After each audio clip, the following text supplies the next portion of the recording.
제가 참 좋아하는 구절입니다. 설교 때도 제일 많이 인용하는 구절 중에 하나가 아닌가 싶습니다. 여러분 이런 단어 들어보셨을 거예요. 배후라는 단어 들어보셨죠? 배우 말고 배후, 또 막후. 그래서 배후 세력 무슨 뜻이죠? 그렇죠. 눈에는 안 보여요. 이렇게 드러난 것만 봤을 땐 몰라요. 근데 드러난 일이 가능하게끔 보이지 않게 뒤에서 뭔가 일한 세력이 있을 때 이제 배후 세력 그러죠. 그리고 뭐 협상을 했는데 겉으로는 그 협상이 이렇게 진행된 것 같은데 사실은 뒤에서 막후 협상이라 그러죠. 그 무대 뒤에서 일어나는 그 무대 그 막 뒤에서 뭔가 있다. 그래서 막후 배후 그럽니다. 보이는 화면, 우리가 보는 드라마나 영화나 보이는 화면 뒤에서 벌어지는 뭔가. 그래서 보는 사람은 그냥 화면만 보는 사람은 모르는데 나중에 보면 그래서 저 장면이 탄생한 거구나. 이렇게 되죠. 겉으로 드러나지는 않지만 실제하는 이면의 그 무언가. 그걸 얘기할 때 우리는 배후, 막후 이런 말씀입니다. 성경이 말하는 하나님의 섭리는 어떤 면에서 이 배후라는 단어와 좀 닿아 있지 않나 싶어요. 보이지는 않아. 하나님의 섭리하시는 손길이 이렇게 막 보이지는 않아요. 근데 우리 인생의 모든 사건들 속에서 내 삶의 무대 뒤에서 분명히 일하시는 하나님의 손이 있어요. 그걸 우리는 섭리라고 합니다. 다시 본문 봅니다. 우리가 알거니와 하나님을 사랑하는 자 곧 그의 뜻대로 부르심을 입은 자들에게는 모든 것이 합력하여 선을 이루느니라. 드러나는 좋아 보이는 일, 좋지 않아 보이는 일, 그건 이제 무대 앞에서 벌어지는 일이고, 근데 그 무대 뒤에서 보이지 않게 하나님의 손이 일하사 결국은 선을 이루어내신다. 결국은. 그래서 좋은 의미에서 우리 인생에는 배후 세력이 있습니다. 막후에서 힘을 쓰시는 분이 있습니다. 그래서 이상한 거죠. 이상하다. 저렇게 좋지 않은 환경인데, 저런 악조건인데 왜 잘 될까? 왜 저런 결과물이 나오지? 저 사람의 인생에서? 하나님의 보이지 않는 손, 하나님의 섭리 때문이죠. 저 사람은 저렇게 회방도 많고 저 사람의 한계도 있고 실수도 저렇게 많은데 나중에 보니까 그것 때문에 오히려 더 좋은 결과물들이 나오고 인생에 하나님의 복이 임하고 하나님의 섭리입니다. 그래서 오늘은 이 로마서 8장 28절을 주제로 해서 성경에 나와 있는 여러 이 하나님의 섭리를 볼 수 있는 여러 인생들이 있는데 그 중에 그 야곱의 인생을 좀 살펴보면서 이 하나님의 섭리를 좀 은혜를 나눠보고자 합니다. 우리가 대부분 아시겠지만 야곱이라는 인물을 보면 야곱이라는 인물은 우리 눈에 보기에는 참 죄도 많고 흠도 많고 실수도 많이 하고 그런 사람입니다. 또 그의 삶의 환경이나 조건들을 이렇게 보면 그다지 좋은 조건이 아닙니다. 잘 될 조건이 아니에요. 이렇게 보면. 그런데 그의 인생을 쭉 보면 배후에서 역사하신 하나님께서 그의 죄도, 그의 실수도, 그의 실패도, 그의 좋지 못한 환경도 결국은 복으로 바꾸시고 결국은 하나님이 원하시는 인생으로 빚어내시는 걸 봅니다. 이렇게 보면 분명히 외삼촌 라반이 그냥 그렇게 못살게 굴고 악을 행하는데 보이지 않는 하나님의 손이 섭리하사 그것 때문에 야곱이 보면 결국은 잘 되고 여러 가지 이렇게 못된 짓도 하는데도 결국은 보면 하나님의 사람으로 빚어가시는. 그래서 크게 두 가지 나누겠습니다. 하나씩 봅니다. 첫 번째 읽어봅니다. 시작. 오늘 본문에 보면 우리가 알거니와 하나님을 사랑하는 자 곧 그의 뜻대로 부르심을 입은 자들에게는 모든 것이 합력하여 선을 이룬다 그러죠. 이 모든 것에는 우리 자신의 죄, 다른 사람의 죄, 내게 행하는 어떤 사람들의 세상의 악, 나의 실패, 실수, 이런 것도 다 포함해요. 그 모든 것을 하나님은 합력하여서 그 선으로 이루어내신다. 누구에게?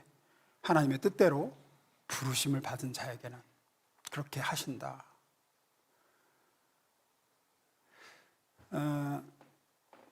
여러분 그 포스트잇 아시죠? 요거 갖고 왔어요. 요거 이렇게 뜯다 붙였다 하는 거 요거 아시죠? 요게 여러분 실패의 산물인 거 아세요?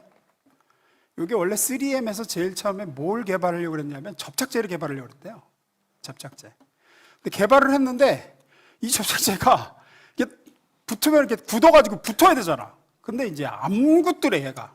신접착제를 개발했는데 굳지도 않고 적당히 점성을 유지한 채 계속 있는 거예요. 그래서 야 이거는 접착제로서 실패했다라고 했는데 이제 발상을 전환한 거죠. 야 그러면 굳지 않는다 그러면 뗐다 붙였다 또 뗐다 붙였다 얼마든지 할 수 있는 거잖아. 그러면 메모지에다가 뒤에 발라가지고 언제든지 뗐다가 붙였다가 할 수 있는 걸로 만들자. 그래서 이제 산생을. 그래서 한마디로 이거는 이제 실패의 산물이에요. 그런데 실패가 오히려 선이 된 거죠. 그래서 이 포스트잇은 뭐 지금도 개런티로도 꽤 받는다 그러죠. 창세기 30장에 보면 야곱의 인생이 그렇습니다. 야곱은 그 전에도 이제 뭐 여러 가지 실수도 많지만 첫 번째 오늘 좀 보일 거는 알다시피 외삼촌 라반의 집으로 이제 도망을 치죠. 형 속이고 아버지 속이고 했다가 거기서 누구한테 반합니까? 라헬한테 반합니다. 외삼촌의 둘째 딸 라헬한테 반해요. 그래서 성급하게 계약을 하죠. 7년 동안 내가 무료 봉사하겠습니다. 그래요. 그랬다가 속아가지고 이제 14년이 돼버리죠. 14년 동안 땡전 한 푼 못 받고 이용만 당합니다. 그런데 하나님께서 뒤에서 역사하셔서 이제 나중에 보면 오히려 그게 잘 되는 쪽으로 가죠. 14년 동안 이용만 당하고 그러고 나서도 이제 임금 협상을 하는 장면이 나옵니다. 이제는 14년이 다 찼으니까 돈 받고 일해야지. 그래서 야 이제 내가 너한테 어떤 걸로 줄까 묻죠. 31절부터 봅니다. 라반이 물었다. 그러면 내가 자네에게 무엇을 주면 좋겠는가? 야곱이 대답하였다. 무엇을 달라는 것이 아닙니다. 다만 저에게 한 가지 일만 허락하여 주시면 제가 장인어른의 가축대를 계속 먹이고 돌보겠습니다. 오늘 제가 장인어른의 가축대 사이로 두루 다니며 모든 양떼에서 얼룩진 것들과 점 있는 것과 모든 검은 새끼 양을 가려내고 염소떼에서도 점이 있는 것과 얼룩진 것을 가려낼 터이니 그것들을 저에게 싹으로 주십시오. 33절 34절. 제가 정직하다는 것은 훗날 장인어른께서 저에게 싹으로 주신 가축대를 확인하여 보실 때 증명될 것입니다. 제가 가진 것 가운데 얼룩지지 않은 양이나 점이 없는 양이 있든지 검색이 아닌 새끼 양이 있으면 그것들은 모두 제가 훔친 것이 될 것입니다. 라반이 말하였다. 그렇듯하거든요. 그러세 자네가 말한 대로 하겠네. 이렇게 해서 임금 협상을 했어요. 근데 그러고도 나중에 가서 라반이 자꾸 말을 바꿉니다. 말을 자꾸 바꿔요. 야곱이 나중에 자기 아내들한테 하는 부분이 보면 이렇게 얘기합니다. 6절 7절입니다. 읽어보겠습니다. 시작.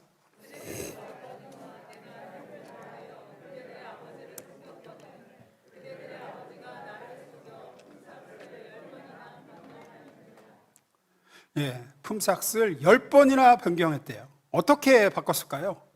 성경에는 안 나오지만 예를 들어서 처음에는 점 있는 거, 얼룩진 거, 검은색 뭐 그런데 보니까 점 있는 게 좀 많아. 야, 점 있는 거 빼고 나머지. 좀 지나니까 검정색이 또 많네. 다시 바꿔. 검정색 빼고 점 있는 거. 뭐 이런 식으로 계속 바꿨다는 거예요. 악덕 기업주죠. 장인어른님과 외삼촌님에도 동시에 장인어른님에도 악덕 기업주 라반이 아주 악하게 굽니다. 그런데 이런 악한 일을 당하는 중에도 보이지 않는 하나님의 손이 야곱을 도우시죠. 창세기 30장 8절 9절입니다. 그가 이르기를 점 있는 것이 내 싹시 되리라 하면 온 양떼가 낳은 것이 점 있는 것이요 또 얼룩무늬 있는 것이 내 싹시 되리라 하면 온 양떼가 낳은 것이 얼룩무늬 있는 것이니 하나님이 이같이 그대들의 아버지의 가축을 빼앗아 내게 주셨느니라. 그래서 결국은 이렇게 됩니다. 30장 43절. 이렇게 해서 야곱은 순식간에 부자가 돼요. 많은 남녀 종을 거느리고 수많은 양과 낙타와 나귀를 소유하게 되었다. 야곱에게 저지르는 그 라반, 그 옆 주위 사람의 악행을 하나님은 선으로 결국은 바꿔놓으시죠. 복이 되게 하십니다. 또 야곱 자신의 죄악과 실수도 하나님은 결국은 선한 결과로 만드시죠. 야곱이 형 에서와 아버지 이삭을 속였습니다. 우리가 알다시피 그건 분명히 나쁜 짓이었습니다. 죄된 행동이었고 해서는 안 될 악한 짓이었어요. 그래서 그 결과 멀리 그 800km나 떨어진 하란에 있는 외삼촌 라반의 집으로 피신하게 되고, 거기서도 앞서 얘기한 대로 그 이제 여자 하나 얻으려고 경솔하게 계약했다가 이용당하면서 14년 머슴살이하고, 그리고도 또 돌아오는 길에 또 어려워져가지고 에서하고의 또 뭐 어떻게 단판도 남아있고 뭐 부침이 많아요. 야곱의 자신의 잘못과 죄악 때문에. 그런데 하나님은 그 야곱의 실수와 실패와 죄악까지도 바꾸셔서 결국은 야곱을 하나님의 사람으로 빚어내십니다. 야복강에서의 하나님과의 만남과 그 뒤에 베델의 하나님에서의 부르짖음과 그 모든 과정들을 통해서 하나님은 야곱을 훌륭한 하나님의 사람이요, 이스라엘의 조상이요, 믿음의 족장으로 세우시죠. 하나님은 우리의 삶 가운데도 동일한 일을 행하십니다. 우리도 얼마나 잘못을 많이 저지릅니까? 시시때때로 실수하고 죄 짓고 해서는 안 될 짓도 하고, 하지만 그런 우리를 하나님은 뒤에서 역사하시고 섭리하셔서 결국은 하나님의 사람으로 빚어내시는 줄로 믿습니다. 그것이 성경이 얘기하고 있는 하나님의 섭리입니다. 마치 이제 그런 것 같아요. 그 신사임당 얘기 아시죠? 그 새댁이 새 치마를 이렇게 입고 하는데 음식을 확 새 치마에다 이렇게 쏟아갖고 얼룩이 이제 그 다홍 치마에 졌다 그러죠. 그러니까 이제 신사임당이 막 이거 어떡하냐고 새댁이 동동 구르니까 잠깐 벗어봐, 일로 줘봐. 그래가지고 이제 붓으로 그랬다 그러죠. 근데 그게 이제 남아있지는 않대요. 이런 모양이었다 그러고 이제 인터넷에 올라왔더라고요. 잠깐 띄워주세요. 네, 이렇게 포도를 그렸다 그러죠. 국 쏟은 데다 이렇게 그려가지고 오히려 그냥, 그래서 이거 엄청 비싼 값에 팔렸다더라 라는 얘기가 있습니다. 마치 우리 인생에서 우리가 쏟은 죄악과 악행과 실수와 실패와 그 위에 하나님의 붓이 지나갈 때마다 하나님은 그걸 통해서 오히려 이제 하나님의 선한 일을 이루시는 거죠. 따라서 오늘 본문이 얘기하는 우리가 알거니와 하나님을 사랑하는 자 곧 그의 뜻대로 부르심을 입은 자들에게는 모든 것이 합력하여 선을 이루느니라, 이런 말씀은 대단히 중요한 말씀입니다. 왜냐하면 모든 것이 합력하여 선을 이룬다는 것은 원인이 우리한테 있다는 얘기가 아니에요. 우리가 막 노력하고 정진하고 정말로 막 열심으로 선을 행해서 도달하는 결과를 얘기하고 있지 않고, 내가 한 건 실수이고 실패이고 죄고 잘못인데 하나님은 그것을 보이지 않게 역사하셔서 선으로, 내가 당한 것은 억울한 일이고 악한 일이고, 그런데 하나님의 보이지 않는 손이 그것을 복으로 바꾸신다는 얘기예요. 어떻게 그 일이 가능하냐? 하나님의 뜻대로 부르심 받은 자이기 때문이다라는 얘기입니다. 다시 본문 잠깐만 좀 띄워주세요.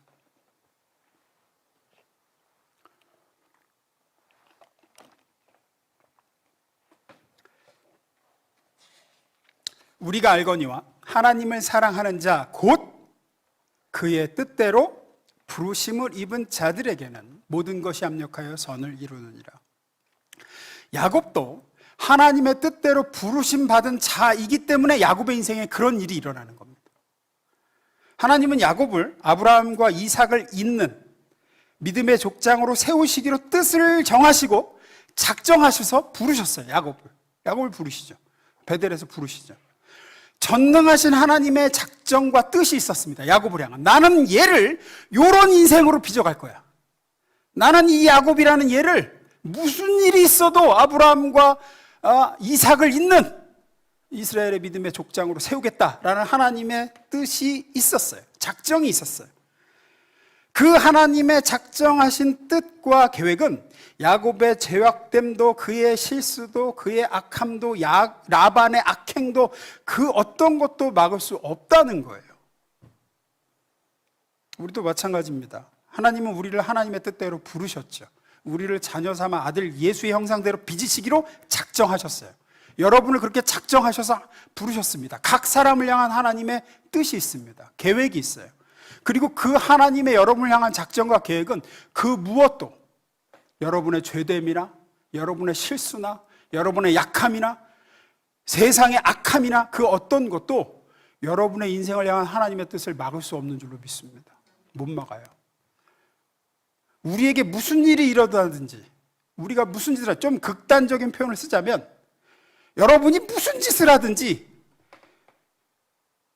물론 또 하나님의 자녀가 이렇게 막 살래야 살 수도 없지만 만약에 그런다 치더라도 하나님은 그 모든 일을 통해서 우리에게 유익과 영적인 완성을 이루어 내시고야 맙니다. 이건 대단히 놀라운 선언이죠. 그래서 제가 언젠가 이런 극단적인 표현을 한 적도 있습니다. 여러분이 예수 믿어놓고 내 구원이 내 협조 없이도 되나 보자 하고 한번 개판을 쳐보라고. 내가 그래도 하나님이 나를 구원하시나? 예, 그래도 구원하십니다. 근데 어디 몇 군데 부러질 수도 있습니다. 근데 그렇게 해서라도 하나님은 하나님이 원하시는 모습으로 빚어 가신다는 거죠. 우리의 운명이 하나님의 은혜 가운데서 떨어져 나갈 수 없다라는 사실을 성경이 가르칩니다. 우리가 세상을 살면서 볼 때 보통 싸움이 일어나면 누가 이깁니까?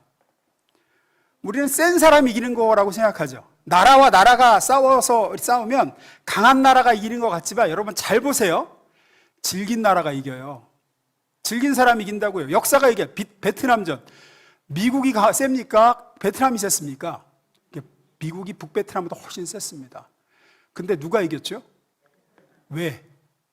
즐겼습니다. 예, 즐겼다고요. 아프가니스탄도 소련과 아프가니스탄이 붙었는데 소련이 손 털고 졌죠. 나갔어요. 그래서 결국은 그게 원인이 돼서 소련이 붕괴됐다고도 할 정도로. 왜? 즐겨요. 즐겼다고. 즐긴 놈이 이겨요. 지금도 러시아하고 우크라이나하고 붙는데 우크라이나가 이길 것 같아요. 보니까 즐기더라고요. 물러설 기미가 안 보여. 그래, 우리 국민 다 죽어도 우리가 항복하나 보자. 사람과 사람, 동등한 사람과 사람, 그냥 나라와 나라가 붙어도 그런데 하나님과 사람이 싸우는데 나를 복주시고자 하시는, 결국은 하나님이 원하시는 사람으로 빚어내고야 말겠다고 하는 하나님의 고집과 진념이 훨씬 강한데 어떻게 우리의 죄악과 우리의 약함이 하나님이 우리를 향하신 작정을 꺾을 수 있겠습니까? 못 꺾어요. 하나님은 우리를 복주시고자 하시고 잘되게 하시고자 작정하셨습니다. 내가 아무리 애를 써 거슬러도 결국은 하나님이 이기십니다. 우리의 인생을 하나님이 원하시는 복된 인생으로 선하게 빚어가시는 줄로 믿습니다. 야곱의 인생이 그것을 얘기하고 있고 성경의 수많은 하나님의 사람들의 인생이 그걸 얘기합니다. 따라서 하나님께서 모든 것을 통하여 우리에게 선을 이루신다는 이 말씀은 하나님이 우리를 향하여 가진 열심과 사랑을, 그 고집과 결단을 절대로 철회하지 않으신다는 얘기예요. 모든 것을 통해서입니다.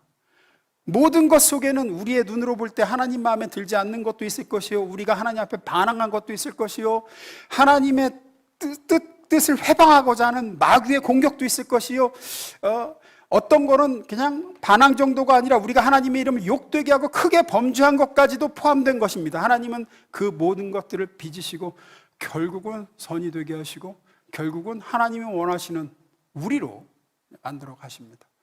야곱을 그렇게 빚으셨듯 저와 여러분의 인생도 그렇게 합력하여 선을 이루실 줄로 믿습니다. 두 번째입니다. 읽습니다. 시작. 앞서 첫 번째로 얘기한 대로 우리의 죄악이나 세상의 악함이나 우리의 실수나 이런 것도 하나님은 결국은 선이 되도록 하시는 하나님의 섭리가 있다 그러면 이제 조금 다른 관점에서 조건이 안 좋아요. 환경이 매우 안 좋아요. 될 환경이 아니에요. 그런 가운데서도 하나님은 결국은 그 악조건을 뒤집어서 오히려 복이 되게 하시는 섭리가 있습니다. 앞서 말씀드렸듯이 그 외삼촌 라반은 여러 가지로 이제 야곱에게 악을 행하죠. 근데 그 와중에서도 하나님의 복이 임해서 야곱이 크게 잘 되고 성공하자 이렇게 됩니다. 31장 1, 2절입니다. 야곱이 라반의 아들들이 하는 말을 들은즉 야곱이 우리 아버지의 소유를 다 빼앗고 우리 아버지의 소유로 말미암아 이 모든 재물을 모았다 하는지라. 야곱이 라반의 안색을 본즉 자기에게 대하여 전과 같지 아니하더라. 상황이 더 안 좋아지고 있습니다. 지금 이제 돌아가는 분위기가 어떻게 되느냐, 정당하게 야곱은 일을 해서 번 건데 주변에서 말하기를 제가 우리 아버지 거 다 훔치고 뺏었다, 이렇게 몰아가고 있어요. 그때 하나님의 음성이 들리죠. 3절입니다. 읽습니다. 시작.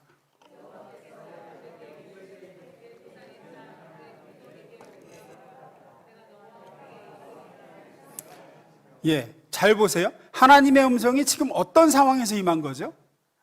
예, 매우 좋지 않은 상황에서 임했습니다. 그때 야곱이 어떻게 합니까? 주저하지 않고 결단합니다. 가자. 어디로? 고향으로 가자. 우리 아버지 있는 가나안 땅으로 돌아가자 했단 말이에요.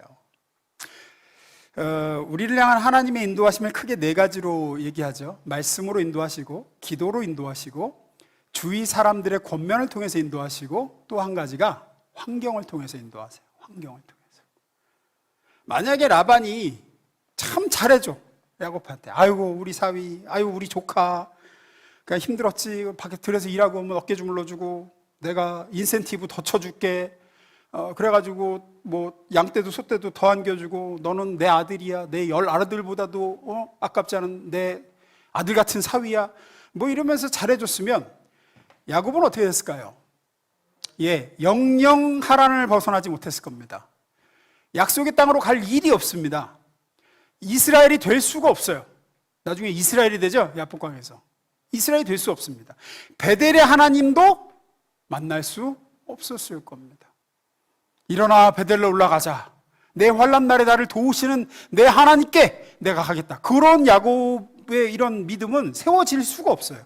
그냥 외삼촌 그늘에서 양이나 돌보다가 더 큰 하나님의 복은 그냥 알지도 못한 채 끝날 인생이에요. 그런데 라반이 굉장히 힘들게 한단 말이에요. 조건이 안 좋아요. 환경이 안 좋아요. 상황이 안 좋아요. 그러니까 하나님의 명령이 딱 임하자마자 그래, 뭐 하나님 말씀이 하시니까 그렇지 않아도 떠나려고 그랬는데, 그러고 약속의 땅으로 가죠. 제가 오래전에 출애굽기 강의 때도 말씀드렸습니다. 출애굽도 모세가 하나님이 약속의 땅, 우리 조상의 땅으로 떠나라고 말씀하셨다. 그러니까 뒤도 안 돌아보고 이스라엘 200만 백성이 다 따라 나서요. 왜 그러죠? 환경이 안 좋았어요. 바로가 남자애들 태어나면 강물에 던져 죽이고, 계속 학대하고, 못 살게 굴고, 강제 노역시키고, 뭐 애굽 사람들하고는 뭐 사람 취급도 못 받는 2등 국민으로 노예로 전락해서 살고. 그러니까 모세가 하나님께서 말씀하시기를 떠나라고 출애굽하라 하셨다. 그러니까 와 가자. 그리고 만장일치로 가가지고, 그래서 약속의 땅을 받고 홍해를 가르고 만나를 먹고 반송에 터진 물을 마시고, 그리고 자기들이 그 독립국가를 세울 수 있었던 거죠. 예를 들어 바로가 참 성군이야. 이스라엘한테 엄청 잘해주고 땅도 주고 집도 주고, 너희는 내 애굽 백성과 똑같은 평등한 내 백성이야, 뭐 이러면서 잘해주고. 그러면 갈까요, 안 갈까요? 안 갑니다. 안 가면 애굽에 동화되어 사는 거죠. 애굽 신들 섬기다가 지옥 백성으로 멸망하는 거예요, 똑같이. 야곱에게 외삼촌 라반과 하란 땅은 매우 힘든 환경이었습니다. 하지만 그 힘든 환경 때문에 야곱은 약속의 땅으로 인도함을 받죠. 그러니까 하나님은 더 좋은 것 주시려고 라반을 통해서 야곱을 못 살게 구주셨다는 얘기가 돼요. 더 좋은 가나안 땅을 주시려고, 하란 땅이 아니라 하나님을 힘들게 하시는 거예요. 그렇게 인도하셔서 결국은 더 좋은 길로 가게 하시는 거죠. 그래서 야곱은 약속의 땅으로 가고 이스라엘의 조상이 되고, 무엇보다 하나님이 어떤 분인지 알게 되고 믿음의 사람이 되고, 그렇게 되는 거죠. 이스라엘 백성도 마찬가지죠. 애굽은 매우 혹독한 악조건이었습니다. 이스라엘 백성이. 그 악조건 때문에 출애굽을 하게 되고 시내산에서 하나님의 백성으로서 율법과 계명을 받고 결국은 젖과 꿀이 흐르는 땅을 점령하게 되는 거예요. 따라서 혹 지금 내 주위에 이 라반 같은, 애굽 같은 나를 정말 힘들게 하는 악조건이 있다, 환경이 있다, 합력하여 선을 이루시는 하나님의 섭리를 믿으시길 주임으로 축원합니다. 그것 덕분에 결국은 더 잘 될 거예요. 하나님이 그렇게 하시는 데는 좋은 것 주시려고 그러죠. 그게 합력하여 선을 이루시는 하나님. 전에도 말씀드렸죠. 탕자가 외국 가갖고 아버지 재산 받아가지고 외국 가서 투자해갖고 잘 됐어. 아니 설사 망했는데 그 땅에 풍년이 들었어. 그래서 막 먹을 거 주는 사람도 많아. 그냥 뭐 빌어 먹어도 안 죽고 살겠어. 그럼 아버지께로 갑니까 안 갑니까? 안 가요. 왜 갑니까? 그 땅에 흉년이 들어 쥐업 열매마저 주는 자가 없는지라 내가 여기서 줄여 죽겠구나. 일어나 아버지께로 돌아가자. 그러니까 아버지한테 가서 새 옷을, 인장 반지를, 새 신을 신기고 잔치를 받고 그런 아버지에게로 돌아갈 수 있게 되는 거죠. 그 유명한 책이 있어요. 책에 이런 얘기 했어요. 세계는 밀 문화권과 쌀 문화권으로 이렇게 대비된다. 그러니까 밀 문화권은 밀을 주식으로 하는 문화권이에요. 유럽이죠, 주로 유럽. 그 쌀 문화권은 아시아 이쪽이죠, 아시아. 생산력, 그러니까 단위 면적당 똑같은 면적에서 재배를 했을 때 어떤 게 더 소출이 많을까요? 쌀일까요, 밀일까요? 밀이래요? 쌀이 압도적으로 많답니다. 쌀이 같은 크기에서 작물을 재배했을 때 똑같은 데서 밀을 키우고 쌀을 키우면 쌀이 압도적으로 많이 생산이 돼요. 이 나달이 생산되는 양이 훨씬 더 많아요. 밀을 우리가 안 키워봐서 모르죠, 자기. 또 어떤 게 더 질 좋은 양식일 것 같으세요? 밀일 것 같으세요? 쌀일 것 같으세요? 쌀입니다. 훨씬 더 양질의 탄수화물. 그래서 배가 훨씬 천천히 꺼진대요. 그래서 우리가 빵 먹으면은 금방 배 꺼져서 헛헛한 게 그 질이 낮은 탄수화물이래요. 쌀이 훨씬 더 가공하기도 쌀이 훨씬 더 쉽습니다. 도정하기가, 그러니까 껍질 벗기기가 쌀은 대충 찧어도 이게 나달이 벗어지는데 밀은 훨씬 힘들대요. 밀은 훨씬 더 이게 굉장히 단단하고 아주 꽉 붙어 있어가지고 엄청 세게 찧어야 이게 또 그 쌀은 껍데기만 벗기면 어떡해? 물 붓고 그냥 끓이면 밥이 되잖아요. 밀은 저도 밀밥을 못 먹어서 모르겠는데 밀은 밥을 못 먹는다 해요. 그러니까 갈아서 발효시켜서 빵으로 먹어야 돼요. 그러니까 훨씬 더 노동도 품도 많이 들어가고, 그러니까 많은 거 소출도 적고 먹으면 배도 금방 꺼져. 뭐 가공하기도 힘들어. 그래서 초반에는 그 밀 문화권이 훨씬 더 이 유럽이 아시아보다 약했습니다. 인구나 뭐 모든 면에서 굉장히 약했다 그래요. 그래서 만약에 일찍 동서양이 만났다 그러면은 동양이 서양을 이겼을 거다 이런 얘기도 있습니다. 근데 이 밀 문화권은 앞서 말씀드렸지만 밀만 가지고는 이게 끼니 해결이 안 되니까 그 다음에 많이 먹은 게 뭐냐? 고기예요, 고기. 밀만 가지고는 배가 안 차니까 고기도 같이 먹어야 되는데 쌀은 쌀만 먹어도 사람이 사는데 밀은 밀만 먹으면 죽는데요. 단백질이 없어서. 근데 이 밀만 가지고는 안 되니까 고기를 먹어야 되는데 고기는 오래 두면은 누린내가 난단 말이에요. 그래서 그렇게 그 애를 쓴 게 후추예요, 후추. 후추를 뿌려서 그 고기 누린내를 잡으려고 소시지나 이런 거 만들 때. 그래서 한 게 뭐냐? 후추를 구하려면은 이제 유럽에는 후추가 안 나니까 인도까지 가야 되는 거예요. 근데 인도까지 가려니까 너무 멀고 힘들어. 중간에 막 또 그 이슬람 애들이 막 그 좀 약탈하고 막 이러니까 그래서 반대쪽으로 가서 이제 신대륙 발견하고 밀문화권 유럽이 후추 구하려고. 가공이 어려워. 또 밀이 가공이 어려서 고민하다가 한 게 기계 장치를 연구해서 그러다가 증기기관이 발견되고. 그래서 17세기까지만 해도 서양은 모든 면에서 동양보다 약했지만 18세기부터 무섭게 앞지르기 시작합니다. 뭐 때문에? 악조건 때문이에요. 이 얘기하려고 이렇게 길게 설명했어.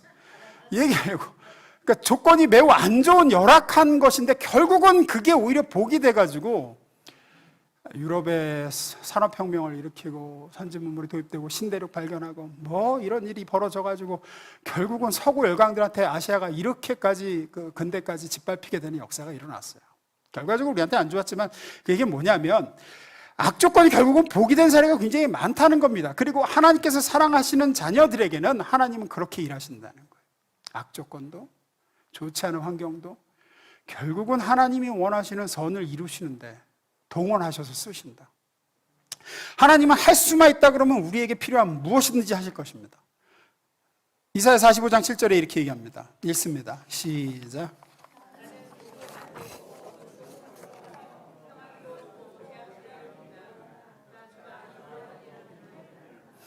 이 말씀만 들으면 조금 무섭습니다.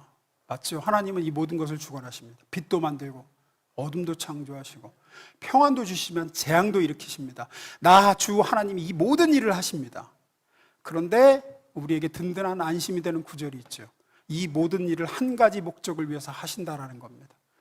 로마서 8장 28절. 우리가 알거니와 하나님을 사랑하는 자 곧 그의 뜻대로 부르심을 입은 자들에게는 모든 것이 재앙도 어둠도 악조건도 어려운 환경도 결국은 합력하여 선을 이루는데 하나님은 사용하십니다. 따라서 우리 인생에서 하나님이 원하시는 선을 이루기 위해서 모든 일, 심지어 당장 우리 눈에는 어둠으로 보이고 재앙으로 보이는 일까지, 모든 악조건과 최악의 환경까지도 하나님은 사용하셔서 우리를 위한 선을 빚으시는 줄로 믿습니다. 말씀 마무리 있습니다. 그러므로 선악간의 모든 배후에 우리의 인생의 막후에 하나님의 손길이 있음을 우리는 항상 믿어야 될 줄로 믿습니다. 선한 일의 배후에서도 역사하시고 악한 일의 배후에서도 역사하십니다. 예수님이 십자가에 못 박혀 죽은 것은 역사상 우리가 볼 때 가장 악한 일입니다. 가장 어두운 일이고 가장 재앙입니다. 유대인과 빌라도가 힘을 합쳐서 하나님의 아들을 십자가에 못 박아 비참하게 죽였습니다. 최악입니다. 그런데 하나님의 손이 얹어지니까 그것이 최선의 사건이 되어 그것을 통해서 온 인류가 믿음으로 구원받고 영생복락 생명의 원천이 되어버리고 그 무섭고 비참했던 골고다 언덕에서 생명의 샘이 터지게 된 줄로 믿습니다. 마귀가 최악을 가져왔지만 하나님은 최악 속에서 최선을 만들어내셨습니다. 우리의 인생에서 똑같은 일을 하십니다. 우리의 삶에 일어나는 모든 선악간의 배후에는 하나님의 선하신 손길이 있음을 믿음으로 보실 수 있기를 축원합니다. 악조건도 하나님은 통해서 결국은 선한 일을 이루실 것입니다. 여러분의 삶에 있는 모든 일은 우연은 하나도 없습니다. 하나님의 손길이 그 뒤에서 역사하고 있습니다. 여러분이 저지른 악행도 실수도 죄악도 하나님은 결국은 선으로 바꾸시고 하나님이 원하시는 인생으로 빚어내는 재료로 사용하실 것입니다. 그것을 섭리라고 합니다. 그것이 우리의 든든한 백입니다. 그것이 우리가 긍정할 수 있는 이유입니다. 야곱에게 해주셨듯 우리에게도 그렇게 하실 것입니다. 함께 기도하겠습니다.